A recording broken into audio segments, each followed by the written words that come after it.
Selamat datang di Perhapi Podcast. Oke, teman-teman di dunia pertambangan, kali ini Perhimpunan Ahli Pertambangan Indonesia Provinsi Kalimantan Timur, kita hari ini mengadakan podcast yang bertemakan, yang lagi happening hari ini adalah tentang Kartini di dunia pertambangan. Nah, jadi kita punya dua tamu spesial banget ya, yang hari ini akan menjelaskan sama kita tuh gimana sih mereka menceritakan bagaimana sih peranan maknanya Hari Kartini ini dengan kehadiran mereka selama ini bekerja di dunia pertambangan ya. Jadi kalau kita lihat perjuangan Ibu kita Kartini yang begitu luar biasa itu untuk kemajuan perempuan di Indonesia ya. Kalau katanya kan Pak Usman ya, menjadi seorang wanita itu kan adalah sebuah kodrat ya.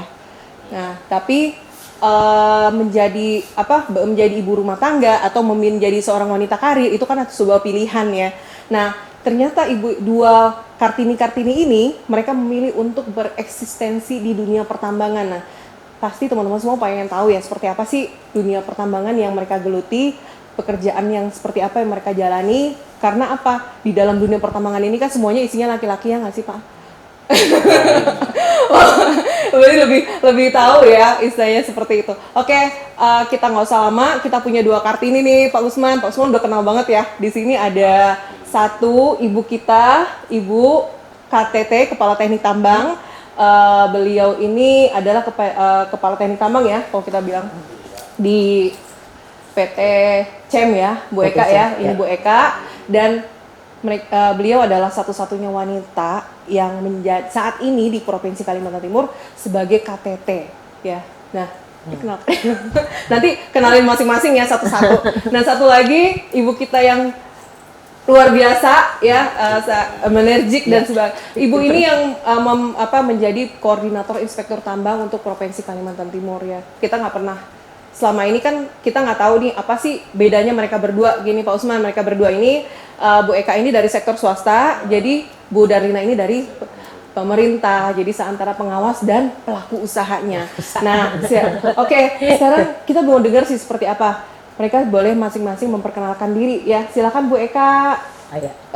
Terima kasih sudah diundang di podcast Perhapi yang pertama ya. Jadi saya Eka Wijayanti. Seperti sudah diperkenalkan, saya sekarang menjabat sebagai Kepala Teknik Tambang di PT Cahaya Energi Mandiri dan itu sudah berjalan kurang lebih 12 tahun, mau 13 tahun. Oke, lumayan lama ya. 12 sampai 13. Ya. Itu selama bekerja di PT CEM. PT CEM. Sebelumnya saya di perusahaan sebelumnya itu salah satu PKB 2B itu 7 tahun. Jadi total mungkin ya hampir 19 tahun. Wow, 19 tahun. Luar biasa. Fighting ya. Oke, mungkin Ibu yang satu, Ibu koordinator ya. Hormat Ibu. Ya. Terima kasih Bu Rini, perkenalkan. Sudah diperkenalkan juga tadi sih. Nama saya Darlina Manik ya. Manik berarti asalnya dari tahu lah ya, Sumatera Utara ya. Di sini saya udah sejak tahun 96. Jadi udah berkarat di Kalimantan Timur ya. Sudah berapa tahun itu. Jadi saya sebagai inspektur tambang saat ini, saya geluti inspektur tambang itu sudah ada 18 tahun. Sebelumnya itu sih saya di bidang geologi ya. Itu lebih lama lagi. Ya. Masa kerja saya sih sudah 24 tahun. Sebagai PNS di provinsi tadi ya kan. Ya. Nah, sekarang 18 tahun lah dari inspektur tambang. Jadi kita di sini sebenarnya sih ada inspektur tambangnya perempuan itu ada 9 orang. Kebetulan saya jadi koordinator inspektur tambang sejak tahun 2019 ya, bulan Agustus diangkat sampai nanti mungkin ini ada periodenya sampai 2024 ini SK saya. Oke. Seperti itu kira-kira perkenalkan. Suatu eksistensi ya perempuan itu bisa berkiprah di dunia pertambangan gitu, yang Bapak ini pasti tahu banget isinya tuh apa sih maknanya Hari Kartini itu apa. Ini bertepatan dengan Hari Kartini ya, jadi kita tuh pengen tahu gitu seperti apa sih maknanya Hari Kartini buat Ibu Eka coba, Ibu Eka pengen mengekspresikan seperti apa sih? Gini, dulu kan Ibu Kartini ini kan perjuangannya luar biasa tuh sampai, nah akhirnya aku bisa kerja seperti cowok nih gitu. Bukan seperti cowok ya, tapi aku bekerja di dunia pertambangan. Nah, posisinya yang dominannya itu adalah para lelaki gitu. Gimana? Jadi kalau menurut aku ya, sebenarnya sih bukan hanya Kartini. Jadi seperti kita punya pahlawan-pahlawan wanita banyak lah ya kan. Jadi bukan hanya Kartini, di sini sih saya bangga gitu sebagai orang Indonesia ya. Jadi kita nggak perlu merujuk keluar. Dari zaman kerajaan di negara Eropa tuh belum mengakui ratu, tapi kita sudah punya Tribuana Tunggadewi, kita sudah punya Ratu Sima, ya kan? Jadi jadi Ibu Kartini pun dia mendobrak salah satu nilai-nilai yang sebenarnya dulu sudah ada, dan dia mengembalikan kembali ke bahwa kita istilahnya punya hak yang sama, punya hak untuk berkreasi, berinovasi, untuk mewujudkan eksistensi dan bermanfaat buat negara gitu, masyarakat lah secara umum. Jadi menurut saya istilahnya peran Kartini adalah mengingatkan kembali bahwa memberikan kembali apa yang sudah sebenarnya nenek moyang kita itu kita sudah mengakui lah eksistensi wanita. Jadi ya saya cukup senang. Jadi bukan cukup senang ya. Saya senang dilahirkan sebagai orang Indonesia ya kan, yang istilahnya secara dari zaman nenek moyang pun wanita sudah dihargai. Tinggal sekarang kita membuktikan bahwa memang kita bisa. Tapi zaman itu ini kan masih di dalam kondisi ini terjajah ya. Penjajahan gitu. Kita Belanda. Beda lah dengan zaman kerajaan dulu. Mungkin sih sebenarnya kembali ke masalah nilai sih. Aku bilang mungkin dulu kita sudah punya nilai-nilai yang bagus menurut saya ya kan, nenek moyang kita. Datanglah orang Belanda mungkin dengan nilai-nilainya sendiri, kemudian dengan pengaruhnya, kemudian jadi kita istilahnya wanita jadi menurut saya terpinggirkan gitu, perannya dibatasi, dan kemudian Kartini lah yang ini loh kita punya kemampuan. Saya pengen tahu nih, bangga nggak? Maksudnya gini, ini kan posisi kepala teknik nih, kan. Kepala teknik ini kan kita taunya tuh cowok ya, rata-rata cowok gitu. Iya kan? Saya nggak tahu, mungkin di Kaltim iya, di Kaltim kan satu-satunya. Di Indonesia ada nggak sih? Iya. Belum pernah dengar. Nah, bangga nggak? The only one. Pada momen-momen tertentu iya, jadi mungkin nanti kita dari teman-teman dari daerah lain bisa tanya lah ya, siapa ada nggak gitu. Jadi secara sebagai pribadi mungkin dengan pencapaian saya, saya cukup bangga lah dengan saya, dan dengan itu juga saya harus menghargai diri saya sendiri gitu kan, supaya saya juga bisa punya semangat untuk melakukan hal-hal yang lebih baik lagi. Menjadi diri sendiri, menjadi terbaik buat diri sendiri. Dan supaya bermanfaat buat lingkungan. Iya. Kalau Ibu gimana memaknai Hari Kartini? Kalau saya sih ya mungkin lain dengan Eka ya, maknanya kesetaraan gender. Kenapa saya mengatakan itu kesetaraan gender? Saya ingat ibu saya ya. Ibu saya itu paling pintar sebenarnya di antara kakak dan adiknya. Tapi karena mungkin masih zaman penjajahan gitu ya. Dia di stop sekolahnya. Hanya tamat dulu SD, kalau sekarang SD ya. Dulu sebutannya nggak tahu ya. Sampai tamat SD aja. Jadi yang disekolahkan itu kakak dan adiknya cowok. Jadi ya memang ya dia ya termasuk ini ya, dulu nggak ada kesetaraan gender, nggak ada ya. Sekarang dengan adanya Kartini ini ya nggak ada lagi kesetaraan gender. Ini kesetaraan perbedaan itu tidak ada lagi kan gitu ya. Jadi mama saya ya akhirnya ya kita 3 perempuan 3 laki-laki. Udah siapa yang mau sekolah ya itu, mau perempuan mau laki-laki ya siapa yang mau sekolah. Itu bagi saya bermakna sekali itu, karena memang pengalaman dari saya ya. Bertekad kuat. Jadi ya kesetaraan ya. Saya setara iya, tapi sama tidak. Bukan berarti sama ya. Setara itu bukan berarti sama, ya nggak sih? saya nggak akan sama dengan Pak Usman gitu. Tapi kesadaran bisa jadi Mbak Eka dengan Pak Usman sama kedudukannya sebagai KTT. Nah itu ya nggak sih? Setara mungkin secara kesempatan sih. Peluang kesempatan ya. Kesempatan.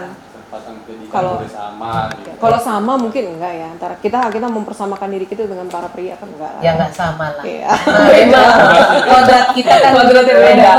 kan Oke. ya kodratnya ya Lebih berat menghadapi perempuan. gitu. Iya. Harus kantor di rumah lurus aja. Oke. Makanya lebih berat sebenarnya ya kan bagi kita yang perempuan yang kerja ini ya kan gitu ya. Kita dengar tadi kita cabut kalimat berat nih. Tadinya kan berat banget ya. Nah, sekarang teman-teman ini pengen tahu di dunia luar sana, pengen tahu sih sebenarnya selama ini kan taunya cuman pakai baju seragam, masuk ke tambang. Oh gitu. Apa sih gambaran pekerjaan itu seperti apa gitu? Gambaran pekerjaan dunia pertambangan yang ibu-ibu ini, para Kartini ini hadapin gitu sampai yang kok kayaknya berat banget ya. Cita-citanya pengen apa? Misalnya saya tuh pengennya itu isinya tuh satu tambang itu isinya perempuan semua. Gambarannya seperti apa? Siapa Budila ya. Ya mungkin saya ceritain ya pengalaman yang udah 18 tahun lah ya sebagai inspektur tambang ya. Ya apa namanya gambarannya sih kita harus saya sebagai inspektur tambang kan punya tanggung jawab dan tupoksi untuk melakukan pengawasan, pembinaan dan pengawasan ya terhadap 5 aspek itu ya yang ada di tupoksi kita itu ya. Itu yang kita jalani gitu. Jadi kita harus mengawasi tambang-tambang yang ada di Kalimantan Timur ini sebagai lokasi kerja kita ya gitu ya. Ya mau itu di pelosok ya, yang mungkin sampai jalan kaki berkilo-kilo ya harus juga gitu. Dan juga ya satu pengalaman mungkin ya dulu masih Kaltara itu masih bergabung dengan kita ya sampai ke Nunukan juga kita sampai pernah suatu saat ya kemana ya pengawasan ke ada PT Pipit ya kita zaman itu ada apa namanya masih perompak namanya ya. Kita harus melalui Sungai Sesayap. Jadi saat itu kita udah diingatkan jam 3 harus sudah balik ke Tarakan.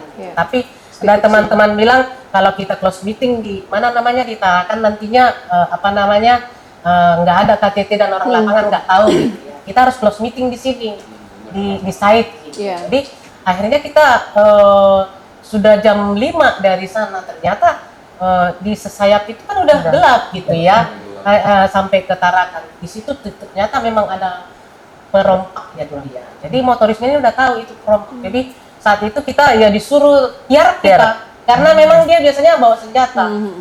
Jadi kita ketakutan ya itulah perempuan-perempuan itu harus ya, menghadapi itu juga kan. Jadi kita tiarap semua. Hanya ininya aja motorisnya aja yang speednya itu harus kencang gitu.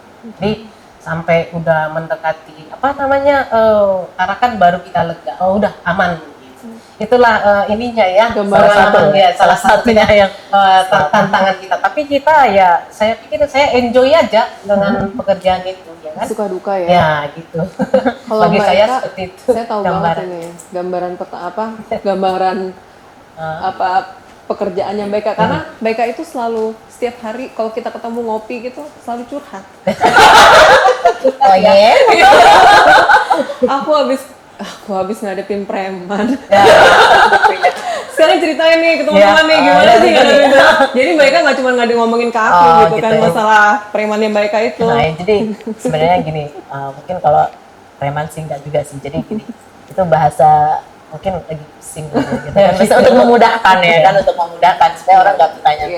Jadi suka duka sih sebenarnya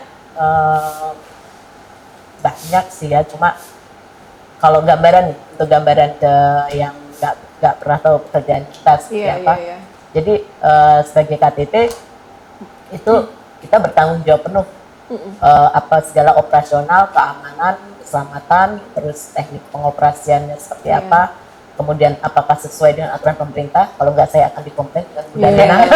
Makanya kayak Jadi kalau ada apa-apa tinggal tim Bu Darlina, ada komplain ke tim ya KTT, itu pasti itu bagian dari pengawasan, dan tugas kami adalah untuk melaksanakan semua rekomendasi dari pihak pemerintah, dari pengawas, dari inspektur tambang itu, dan itu sehari-hari. tapi kalian temenan ya kayaknya. Temenan ya pasti lah. Karena kali tapi kalau ketemu di tambang ya profesional ya. Kalian sering traveling bareng gitu. Ya kurang lebih itu mungkin nanti di podcast lainnya bisa kita cerita ya kan. Jadi begitu. Di luar konteks. Jadi itu. Jadi secara di mana-mana pun tanggung jawab KTT sama lah. Cewek atau cowok pun dibebankan dari inspektur tambang, dan itu Bapak ini akan menilai nanti bener nggak gitu. itu harus apa namanya ya seperti yang saya sampaikan tadi, kita harus jalankan dari instruksi dari pemerintah, dari dalam hati inspektur tambang bagian pengawasan, kemudian sehari-hari kita juga harus memanage kontraktor, mendelegasikan pekerjaan ke staff seperti itu, kemudian memastikan bahwa itu terlaksana, kemudian mungkin ada konflik-konflik ya mungkin dengan masyarakat, itu juga sekarang kan KTT juga untuk CSR ya tanggung jawab untuk ada 21 poin. Nah itu makanya sampai banyak 21 poin. Jadi mungkin yang nggak tahu jadi ini pelajaran juga buat yang tidak tahu, ada 21 poin di pekerjaan pekerjaan KTT. Jadi kalau di luar tugas dan tanggung jawab ya kan, tugas dan tanggung jawab KTT, nah di luar itu ya sebenarnya mungkin tambahan aja, tapi ya mau nggak mau secara itu yang pasti 21, tapi nonnya misalnya konflik sosial, konflik itu akhirnya pekerjaan secara tidak langsung, secara tidak langsung itu mungkin tidak hanya saya sebagai KTT, mungkin Bu Darlina pun atau mungkin teman-teman yang di pekerjaan yang lain itu tetap ada.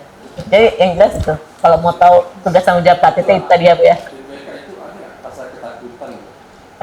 Ketakutan ya kadang-kadang momen-momen tertentu, tapi alhamdulillah seperti saya nggak tahu mungkin di teman-teman wanita-wanita yang lain di luar sana punya masalah di pekerjaan, tapi saya pribadi itu selama saya bekerja di perusahaan yang lama, sebenarnya saya sebagai engineer, koreksi, saya sebagai engineer, kalau yang KTT saya di sini perusahaan sekarang yang 12 tahun ini.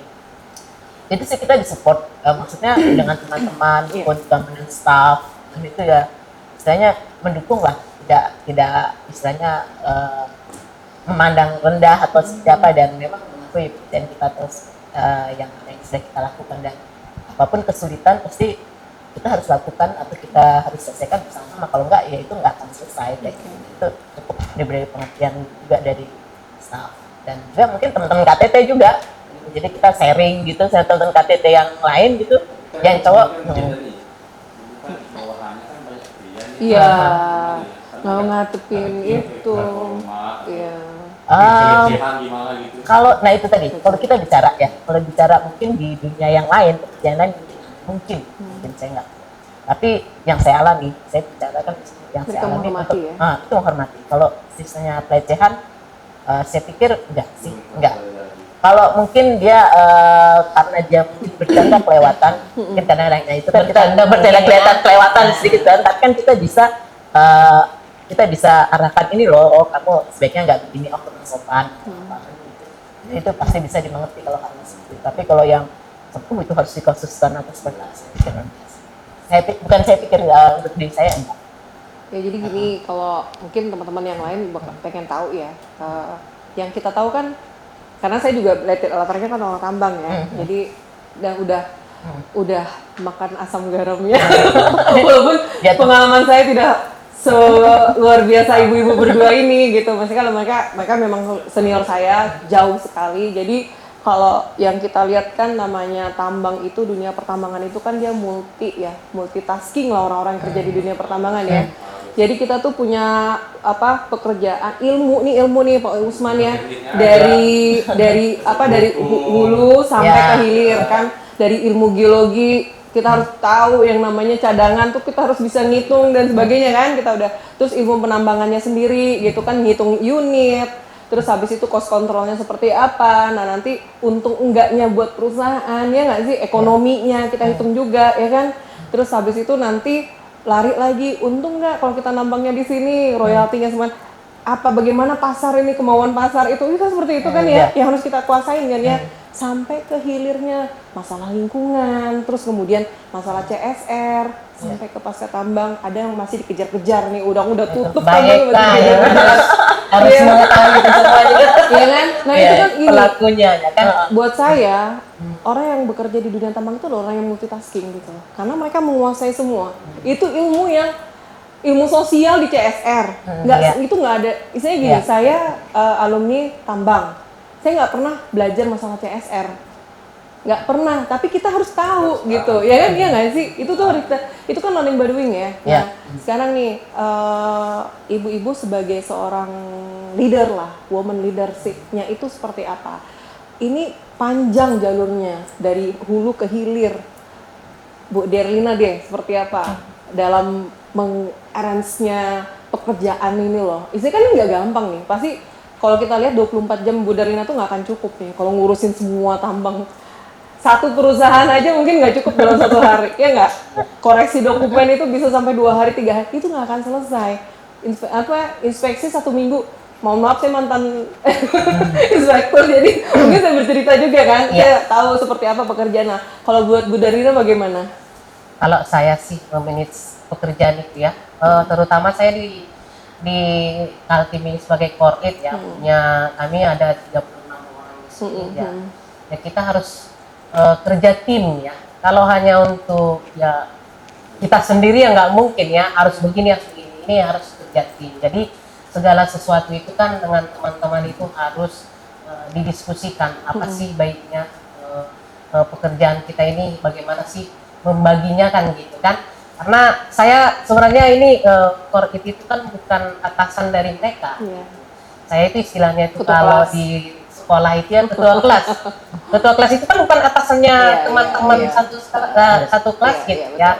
Jadi kalau saya sih memanagenya ya supaya terbagi semua, kita duduk bareng-bareng mana sih kita membagi ini gitu. Jadi hasil dari rapat itu yang harus diikuti oleh kita semua gitu. Karena itu udah kesepakatan kan gitu ya.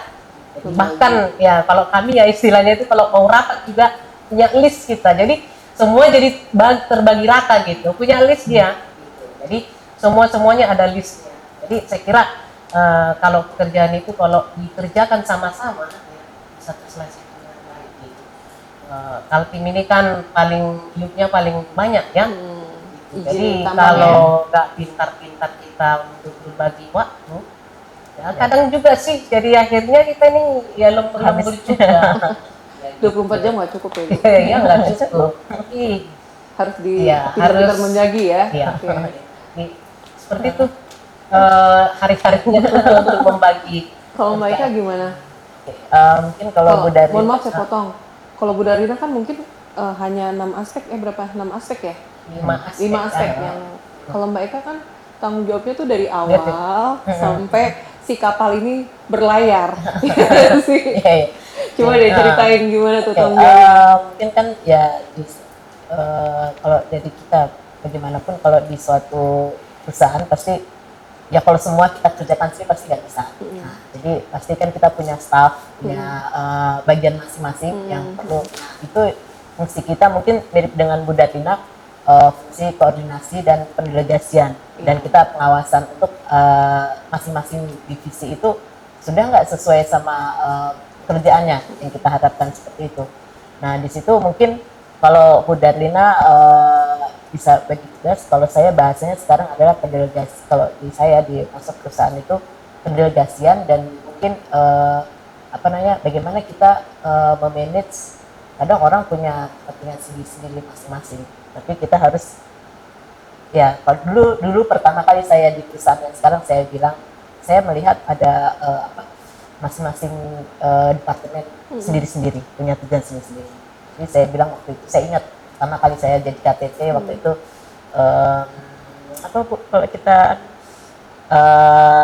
P5M P5M pertama kali saya P5M saya bilang saya bilang kita itu kita satu perusahaan, tujuan kita tambang menghasilkan batu bara.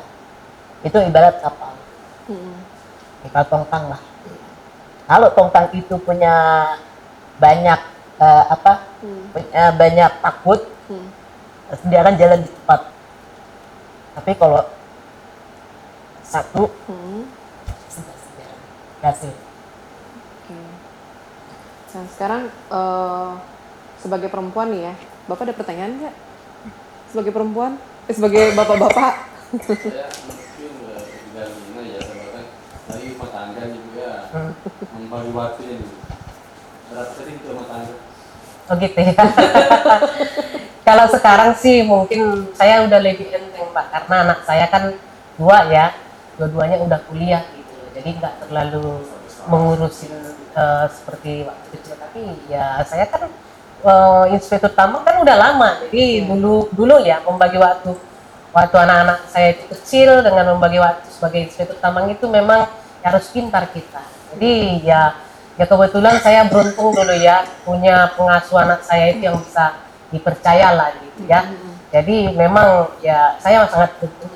Jadi kalau saya lagi keluar kota ya bisa ya dipercayalah jaga anak saya. Ada posisi ada di Batam. Ya pastilah. Jadi kita ya kerjasama lah ya di rumah ya. 3 hari, 4 hari. Ininya komplain ya. Komplain ya. Ya kebetulan suami saya nggak mendukung saya sih, jadi nggak terlalu komplain untuk ini kalau saya keluar kota gitu ya. Mendukung ya? lah, luar biasa ya. Harus begitu. Jadi ya memang sebagai wanita ya kodrat kita kan harus memang juga mengurusi dapur ya. Memang harus pintar tadi mengatur waktu ya. Kita harus cepat bangun untuk menyediakan makanan untuk keluarga juga gitu ya. Dan segalanya keperluan itu semua, cuman ya itu tadi harus ada yang membantu kita juga untuk mengurus anak-anak ini gitu, anak-anak saya di waktu kecil. Kalau sekarang ya sudah enteng mungkin ya, karena sudah dewasa gitu. Ya. Besar mana penghasilan lagi itu Pak? Ya itu pertanyaan pribadi. Kalau itu nggak bisa dijawab. Ibu WA saya aja. Iya. Nanti ini di komen. Gitu. Itu pertanyaan nggak bisa dijawab. Iya, nggak bisa dijawab. Atau nanti bisik-bisik gitu. Itu Pak. Oke, gini ya, mungkin inspektur tambang ataupun seorang KTT gitu, mereka kan masing-masing punya, tadi kan seperti pertanyaan Pak Usman, masing-masing punya tanggung jawab ya. Bu Darlina terhadap suami gitu ya, Mbak Eka kepada orang tua gitu kan, saya juga sama orang tua. Nah jadi gimana sih, maksudnya kan kalau yang saya tahu kan, kalau saya berteman dengan Mbak Eka udah cukup lama ya Mbak, kita berteman ya. Jadi kalau misalnya Mbak Eka ini orang yang profesional, Pak Usman, walaupun kami itu sering bertraveling bareng kemana-mana, kami bertiga ini sering traveling bareng. Kebetulan ya. Jadi mengambil tamu ini bukan karena mereka teman saya, kayak sering curhatan. Ngopi malam minggu teman saya Mbak Eka gitu. Tapi Mbak Eka ini orang yang profesional ya. Jadi pengalaman waktu saya jadi inspektur, waktu saya datang ke setnya Mbak Eka, kita di luar ngobrol sebagai teman gitu kan, sebagai teman ngobrol, teman ini. Tapi begitu di hadapan meja di tambang, Mbak Eka profesional sebagai seorang temuannya banyak, tetap baik. Enggak boleh karena teman dikurangin ya. Itu enggak. Jadi benar-benar profesional. Yang saya kenal beliau itu, beliau tuh benar-benar memang profesional gitu. Jadi kalau misalnya saya telepon Mbak, kita nongkrong yuk gitu kan. Kopi RKB ku belum selesai. Nanti lari 2 hari lagi lah. 2 hari lagi ditelepon nggak diangkat. Berarti belum selesai. Di WA nggak bisa, di telepon nggak bisa. Ini orang kemana ya gitu, sampai dicari-cari gitu. Nah sekarang Mbak Eka gimana nih ngebagi waktu? Mbak Eka tuh saya tahu banget sibuk, dan tuh kalau udah kerja beliau tuh totalitas. sampai tengah malam tuh sampai tengah malam dikerjain nggak akan pergi dari.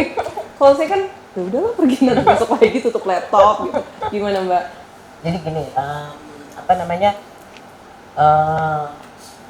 Ya mungkin kita sih pada saat kita punya teknik masing-masing Bu ya, menjalankan kerjaan kita. Gitu. Jadi mungkin kebetulan aja pas itu memang pas itu pas saya lagi on bukan dalam arti on fire gitu. Jadi bukan dalam arti jadi memang lagi ini lagi dapet nih kerjaan seperti apa. Tapi ada kalanya kita pada saat jenuh atau apa kita juga mungkin down atau apa itu betul stuck, nggak bisa mikir gitu, nggak ada apapun gitu, ya udah tetap saya kembali ke pacar saya.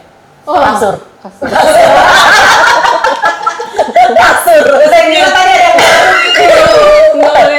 nanti kita cetan nanti aja kalau yang baru. Aku nggak dikenalin. Iya.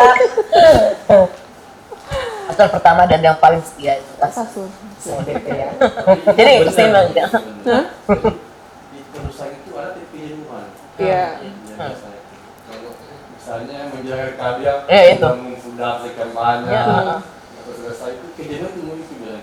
Kejadian kemudian minta data dari departemen lain, mengumpulkan data pun bukan hal yang mudah kayak gitu. Saya tahu apa yang Cek, Anda rasakan. cek ulang data itu. Ya oke, mungkin yang bisa disampaikan kalau misalnya gini, teman-teman kan udah tahu nih gambarannya seperti apa dunia pertambangan, ya kan? Sedikit banyaknya kan pasti udah tahu. Tadi Bu Darlina menceritakan bagaimana dikejar rompak ya, seperti Rompak. itu. Pernah nggak sih ngerasain stres ngadepin para cowok? Oh iya. Para lelaki itu kan kadang-kadang kan. gini. Nggak kan kita kan nggak tahu nih beda nih karakter nih ya. Saya tuh juga kadang-kadang bingung gitu kalau waktu saya jadi inspektor gitu. Kita tuh marah-marah itu mereka ini takut sama cewek atau memang mereka ini menghargai kita atau ya udahlah biar aja daripada dia ngomel gitu. Tiga-tiganya. Tiga-tiganya. Ada satu bilang gitu kan. Harus udah tahu kayak gitu. Karena memang ya kata cowok sama cewek beda ya. Tapi ya itu saya untuknya dengan kerjaan saya ini saya istilahnya dengan lingkungan sekitar, staff maupun teman-teman itu istilahnya mengerti lah. Kalau kita dalam rumah tangga pun seperti Bu Darlina rumah tangganya suaminya mengerti apa, bisa jalan dengan lancar. Sama juga dengan perusahaan. Kalau misalnya komponen-komponen saya mengerti tugas dan tanggung jawabnya masing-masing, kemudian karakternya seperti apa kayak gitu, ya pasti jalan. Oke. Saya sih cuma mau nanya Pak Usman, kalau misalnya inspektur cewek datang ke perusahaan gimana? Stres nggak? Hah? Coba ceritain gimana? Masih selama ini belum pernah sih. Belum pernah. Saya bilang Oh ibu terakhir ya tapi Iya. saya lagi kontrak. Enggak, saya tuh sebenarnya pengen tahu gitu kan. Kalau aku sekarang udah nanya inspektur ya. Mereka ini sebenarnya Biasanya ibu-ibu itu susah negosiasi tuh. Ini konsisten banget. Susah Ketemuannya detail betul ini. Aku pernah gini, aku cerita ya. Jadi gini, aku tuh pernah jadi, aku cerita masa lalu lah ya, jadi inspektur. Jadi ada satu perusahaan, KPT-nya tuh datang. Dia sampai, aduh Puring nih, saya pusing 45 temuan. Maksudnya 45 temuan, jadi sedekat-dekat itu gitu. Jadi di sebelah itu, kebetulan temen juga ada inspeksi gitu kan. Jadi sebelah itu cuma 5 temuan, temen-temen cowok-cowok itu mereka inspeksi gitu kan. Aduh Bu ini saya pusing. Itu bedanya. Ya dan juga saya pengalaman dengan Bu Rini nukut tambang sama-sama di salah satu tambang ya, satu daerah ya. Yang berapa jam 12 malam ya. Dulu kan eskavator. Itu pengalamannya. Jadi ya begitulah ibu-ibu apa Kartini ya. Itu. Ternyata pernah untuk tambang Bu ya. Kita berdua ya itu.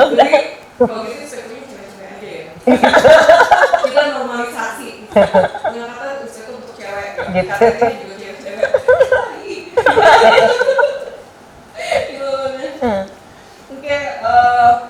Oke, untuk selanjutnya mungkin bisa di Osman ada pertanyaan lain? Ya cukup ya. Sekarang saya mau tanya sih sebenarnya apa sih pendapat ibu-ibu ini untuk perempuan Indonesia itu apa? perempuan Indonesia. Duluan, saya dulu. Oke, saya dulu. Jadi gini, perempuan Indonesia, majulah, kesempatan terbuka luas untuk berkarir. Ya. Eh, Itu pesan Mbak. Iya kan? Oh ya, oke. Jadi ya, saya pikir harus mengambil semua kesempatan. Iya, Karena betul. kita di bumi kita ini, di Indonesia, kesempatan untuk berkarir, memiliki kesempatan pada wanita itu saya pikir cukup baik tuh. Jadi dan dari kita pun bagaimana kita bersikap kalau kita mau minta dihargai kita harus menghargai. Bagaimana kita bersikap itulah yang akan kita terima seperti itu. Dan saya pikir kalau kita benar ya mungkinlah tidak ada yang menolong kita apa dan jujur. Kalau perempuan itu mungkin lebih detail, lebih teliti, Multitasking kelebihannya, ya, ya. kelebihannya gitu kan. Jadi dan dia kelebihannya dia pintar, dia tahu misalnya dia tahu tujuannya apa. Iya. Tapi dia mungkin manipulatif sedikit. ya. Pengen sampai tujuannya dan tapi untuk tujuan yang baik Iya. gitu kan, untuk tujuan baik misalnya nih saya mau kerjaan ini dikerjakan. Tapi saya lihat karakternya yang mau saya suruh minta untuk dikerjakan. Iya. Orangnya kayaknya mintanya dipuji-puji dulu. Jadi Bukan tahu membaca. bisa diatur baca itu Iya. itu yang tidak kita terima di sekolah ya, atau itu berdasarkan pengalaman sih. Pengalaman saya kita untuk memanage saya itu Iya. hadapi kata-katanya seperti apa, mungkin satu orang bisa langsung kerjakan ini, ada yang nggak terima malah nggak dikerjakan kayak gitu ya kan. Ini pak ini tujuannya ini bisa dijelaskan tapi ya itu ilmu apa ya, itu learning by doing tadi. Iya. Learning by doing. Jadi untuk mencapai pekerjaan itu dengan dia pun kita punya ya seni lah, ada seninya. Kalau sudah Seni. menghadapi orang tuh seni menghadapi orang. Kalau Bu Darina gimana memaknai apa makna perempuan bukan makna ya, perempuan Indonesia itu menurut Bu Darina tuh apa? Saya pikir maknanya yang tadi harus kesetaraan gender. Jadi ya perempuan ini wanita-wanita Indonesia ini ya harus berkarya lah untuk semua lini bisa Yes. masuk. Betul itu. Ya, Setuju perempuan saya. Indonesia itu yang perlu disemangat Kartini. Iya. Gitu. Jadi jangan hanya berpaku satu ini ya perempuan itu hanya untuk sama gitu. Enggak. Semua lini bisa dimasuki oleh perempuan. Jadi sebagai motivasi lah menurut saya. Setuju. Saya sih ngelihat perempuan Indonesia sekarang udah high tech ya, misalnya fintech, financial teknologi mereka udah yang ini. Jadi kalau dulu suka ngobrol masalah saham itu sama teman-teman cowok gitu kan. Ya sekarang teman-teman udah, jadi teman ngopi tuh ngobrolin tentang saham, tentang kripto, itu tuh mereka udah familiar gitu. Jadi makin kesini kita sudah smartnya perempuan-perempuan itu udah yang luar biasa gitu. Jadi perkembangan ilmu, perkembangan teknologi itu kita tuh sudah sama kestaraan itu seperti itu. Oke, Pak Usman. Mungkin dari segi keilmuan gitu ya, kalau memang perempuan itu nggak ada batasnya, itu pendidikan tinggi. Sekarang saya gini, kalau menurut ibu ya gimana dengan ibu-ibu yang kebanyakan misalnya menjadi TKI? Apakah itu karena memang kesempatan nggak ada atau takdir? Bisa nggak dibahasakan dari segi keilmuan? Ya, apakah karena memang kesempatannya nanti pendidikan tinggi nggak ada, atau mungkin itu profesi mungkin memang dipilih itu gimana ya? Kalau saya pikir itu pekerjaan mulia juga sebagai TKI ya, karena memang ya saya pikir ya sama dengan tadi semua lini ya perempuan ini ya, termasuk TKI juga gitu ya. Ya kita dukung karena TKI itu juga apa istilahnya pahlawan apa itu di negara bisa negara gitu. Iya. jadi TKI juga di pusat negara. Cuman kan ya harus ya membawa nama baik Indonesia juga di sana gitu loh. Ini bekerja sesuai dengan kalau menurut saya jadi ya benar setuju dengan Bu Darlina. Jadi Ini kalau misalnya latar belakang bagaimana mereka sampai ke situ, kenapa mereka itu kita nggak tahu. Dan kita misalnya nggak akan pernah tahu karena mereka masing-masing apakah itu takdir atau itu pilihan, kita nggak akan bisa jawab. Tapi yang jelas yang kita perlu adalah harus ada perempuan yang lebih peduli untuk mendukung, melindungi mereka secara hukum. Itu hukum. Jadi itu yang kita bantu, yang kita perlu kita bantu kan. Karena bagaimanapun seperti Bu Bidan ya, pahlawan desa, ya, istilahnya ini sudah itu juga progres, itu juga pilihan dan itu dia juga berjuang untuk keluarga.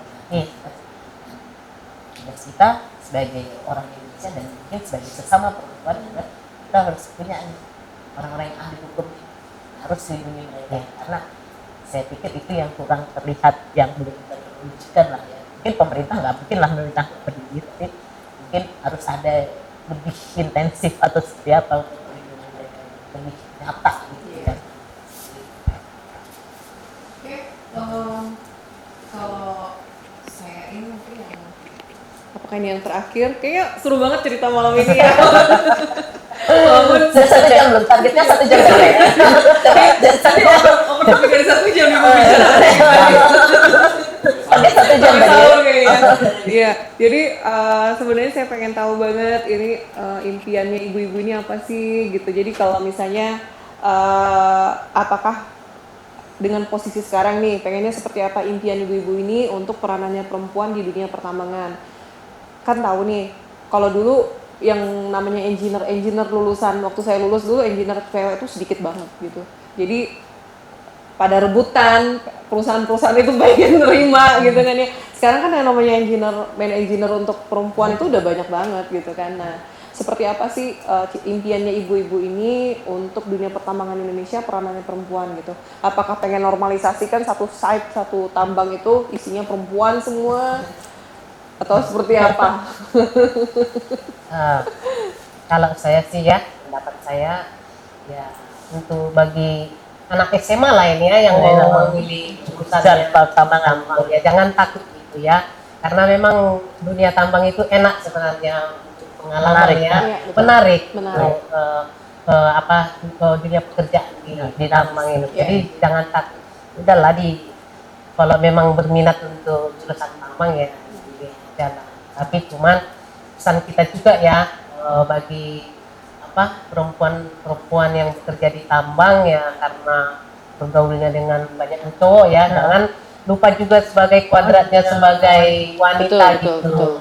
Ya harus juga ya ingat kuadratnya kalau sampai di rumah apa pekerjaannya mengurus keluarga itu juga pesan saya sih. Oke. Gimana impiannya? Mungkin impiannya jadi mungkin melanjut menyambung dari yang disampaikan Bu Datina yang berminat itu untuk cewek-cewek jangan takut. Dan kemudian ikutilah perkembangan. Mungkin kita nggak perlu sepenuhnya menjadi karyawan. Mungkin kita menjadi konsultan. Dia harus belajar lebih ke masalah teknologi, software. Dan mungkin ya kalau memang dia bisa berhasil menjadi konsultan untuk ini, mungkin dia bisa menawarkan jasanya sampai ke luar negeri atau seperti apa kan, jadi memanage gitu kan lebih ya kaitannya dengan perkapitan juga ya kan. Nah, high tech itu kan harus dikuasai juga, jangan hanya mandek di masalah dari pelajaran dari kampus atau secara akademis, tapi yang di luar pun semua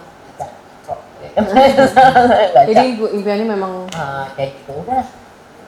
Jadi ilmu kesempatan ini nggak ada batasnya. Allah pun tidak membatasi, Tuhan tidak membatasi.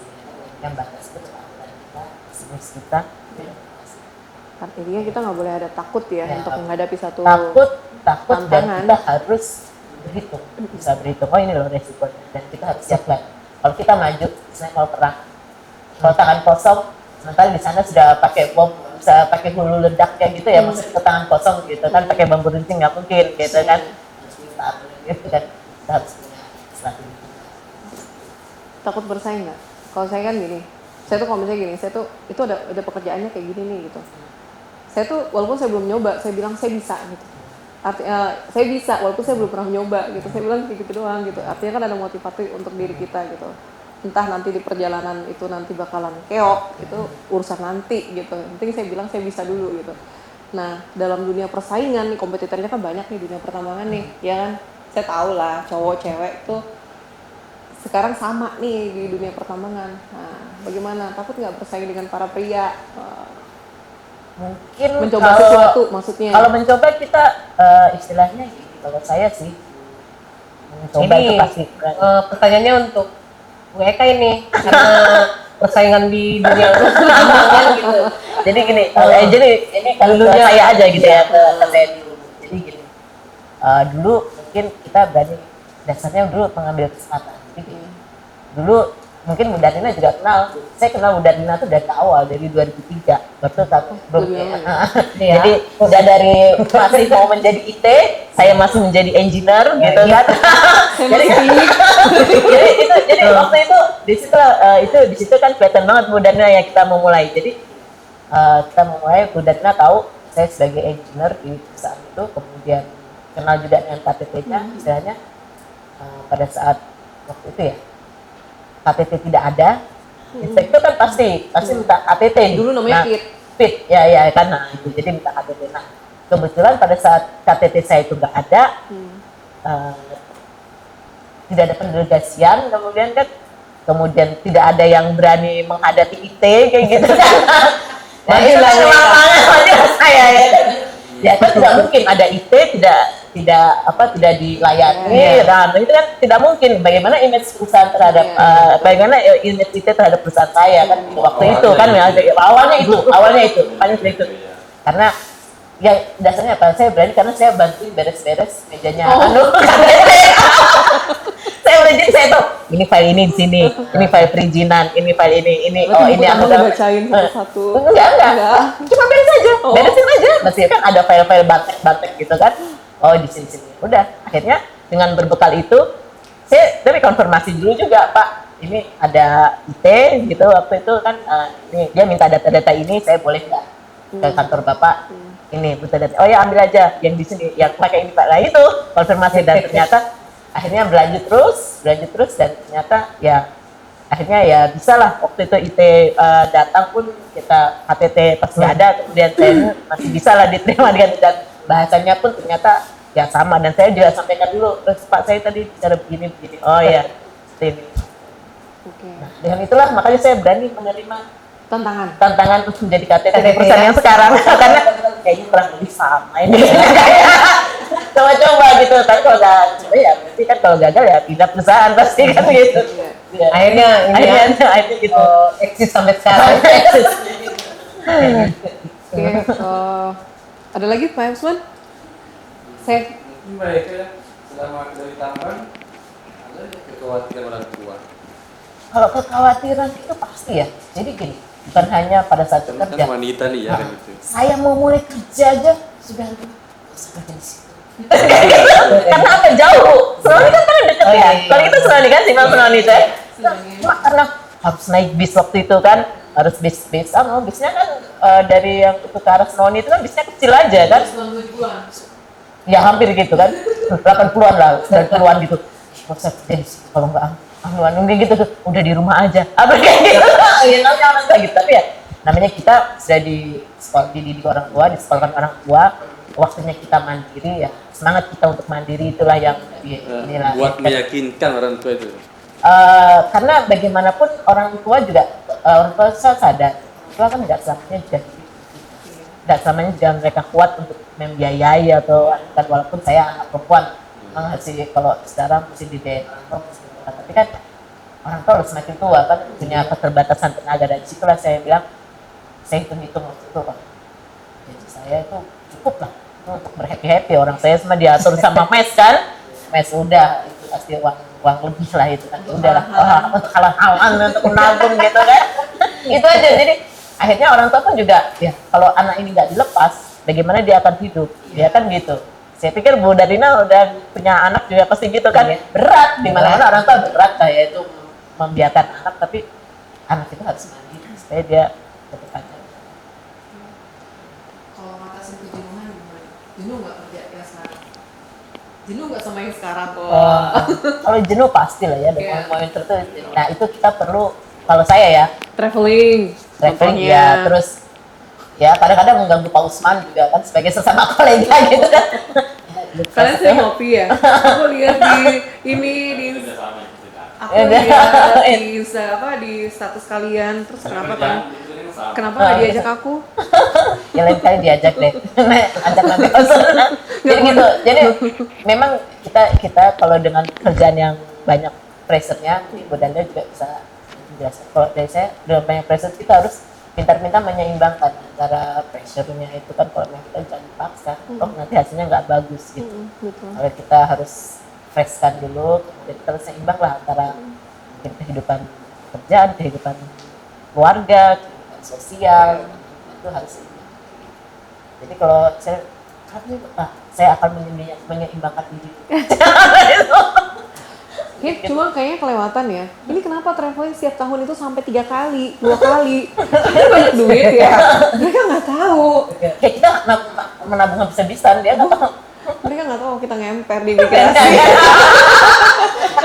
Dia bandara di bandara.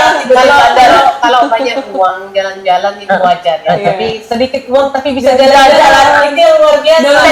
dan itu ada refreshing, dan itu yang membuat Iya. kita puas, menyeimbangkan Dalam itu. Tapi berapa strategi saat? kita jalan gitu ya.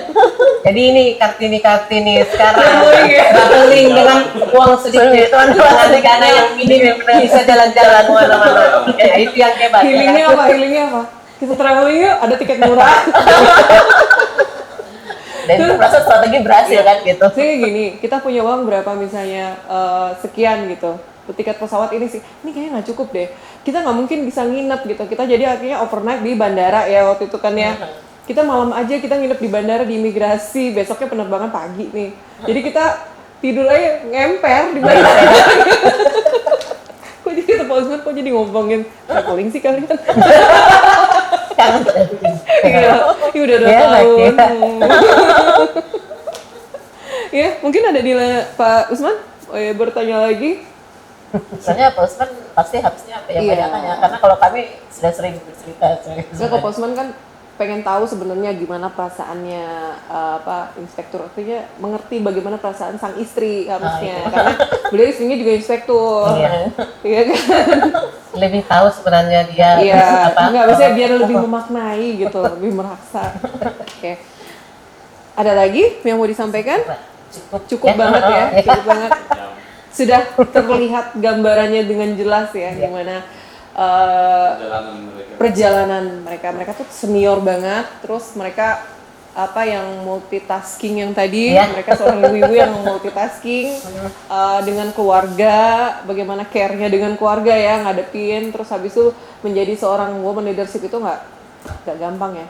Kalau misalnya bekerja di misalnya dengan perempuan-perempuan misalnya, itu sih nggak masalah kan ya, tapi kan ini hal yang harus memimpin para lelaki, ya, itu luar biasa buat kita semua. Harus dihormati, ya bukan dihormati ya, maksudnya kita harus jadi teamwork yang baik kan ya dengan mereka kan, karena nggak gampang untuk menyatukan, apalagi berbeda jenis kelamin. Nanti jadi baper. Itu harus pintar-pintar Jangan itu. sampai jadi terjadi sesuatu. Maksudnya terjadi sesuatu, jatuh hati gitu, jangan sampai. Kadang-kadang nggak bisa dihindari. Kadang nggak bisa dihindari. Terus saya sadar harus profesional. Oke,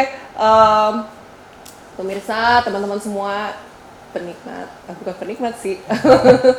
Jadi dunia pertambangan itu sebenarnya luas banget. Terus tantangannya juga banyak gitu. Jadi kalau misalnya kita lihat di video atau di berita-berita atau apapun yang saat ini terjadi, hitsnya banget kan.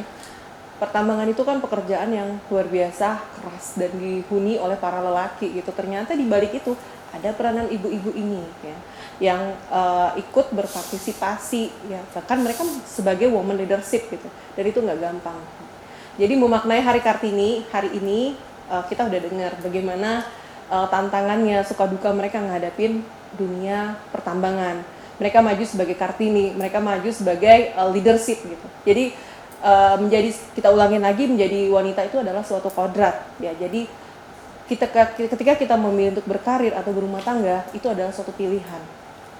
Buat para wanita Indonesia, kalau mau tetap berkarir, berkarirlah untuk menjadi versi yang terbaik diri kalian masing-masing.